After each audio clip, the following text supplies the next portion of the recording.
Mitrany arahaba tompoko raha mahakasika ny toetrany androtsika amin'ity farany herinandro ity aloha dia saika hitoetra indray ny zavona ny vao maraina eto amin'ny faritry ny afovoantany sy any amin'iny manodidina vatovaafito vinany sy atsimo atsinanana iny.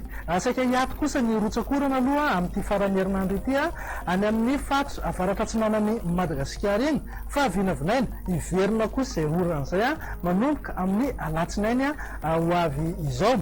Ny orana kosa indray dia saika isy ny orana zany any amin'ny manodidina ny faritra vatovaafito vinany sy atsimo atsinanana mety hitatra hatrany ataolanary mihitsy ary izay oran'izay manomboka ny alahady ho avy izao. Etsaka ilan'izany ho antsika mpampiasa ny ranomasina sy mpanjona ny ranomasina indrindraindrindra dia mila mitandrina sy malina hatrany zany rehefa mivoaka ny andrika aty amin'ny tapany atsimony Madagasikara sy eo anelanelan'ny Cap d'Ambre sy Antala fa misy rivotra mahery, misy ihany koa alin-drano vaventy ka dia mila mitandrina hatrany zany tsika rehefa mivoaka ny andrika izay.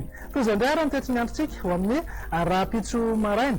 Saika andrahona aloha amin'ny ankapobeny no an'ny faritra Analanjorofo sy Sava mety misy ihany ny heritrika isina orana malefaka na orana mahalana ihany indraindray any amin'iny morontsiraka Sava iny ho antsika eto amin'ny faritry ny afovoantany kosa dia saika hipetraka ny zavona hoy ateo fa mety hifangaro amin'ny herika izay zavona izay erikerika manify zany ho antsika any amin'iny manodidina ny vatovaafito vinany sy atsimo atsinanana iny. Ny faritra sisa rehetra kosa dia ho maina tanteraka mihitsy ny andro. Fa raha ho an'ny tolakandro kosa indray dia toy hatrany aloha ny andro saika mandrahona amin'ny ankapobeny any amin'ny faritry Sava sy Diana iny. Torak'izay ihany koa ho antsika aty amin'ny atotanin'ny faritra Melaka fa ho an'ny ilana atsinanan'ny Vakina Karatra, Moronmania, Otomatsiatra ary Iorombe iny kosa dia vinavinaina ny alina zany no andrahona ny andro any amin'ny faritra iny. Ny faritra sisa rehetra moa dia vinavinaina andrahona vitsy na ibalika tanteraka mihitsy ingaby masoandro.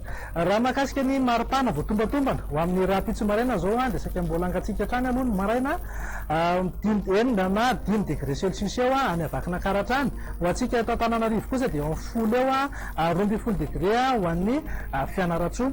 Fa raha ho an'ny tolakandro kosa indray miakatra tsikelikely zany izay maripana izay rehefa misandratrandro iny manodidina eo amin'ny 5 na 20 degré celsius eo ny eto amin'ny faritry ny afovoantany. Anevikevoka hatrany kosa ny any Maheva tanàna sy manodidina Morondava iny satria ananika hatrany amin'ny 3 degré celsius. Raha fihezina zany no an'ny rahampitso dia saika hiakatra amin'ny ankapobeny aloha ny maripana ambony indrindra. Toy izao indray ary ny mety toetrany ny andro ho an'ireto firenendehibe ivelan'ny Madagasikara ireto. Ibalika be aloha ingaby masoandro any amin'ny manodidina ny Johannesburg any ho an'ny Nairobi sy Paris kosa dia azo orana malefaka. Ho an'ireto misy kely ivelan'ny Madagasikara ireto indray dia azo orana tandrifindrahona mandaly ihany zany indraindray any Seychelles. Ho an'ny Mayotte, Maurice, La Réunion ary Comore kosa dia ibalika tanteraka mihitsy ingaby masoandro. Dia izay indray raha tompoko lahy sy tompoko vavy ny vina ny toetrany androtsika ho amin'ny rahampitso. Manome fotoananao ary ho amin'ny manaraka indray veloma tompoko.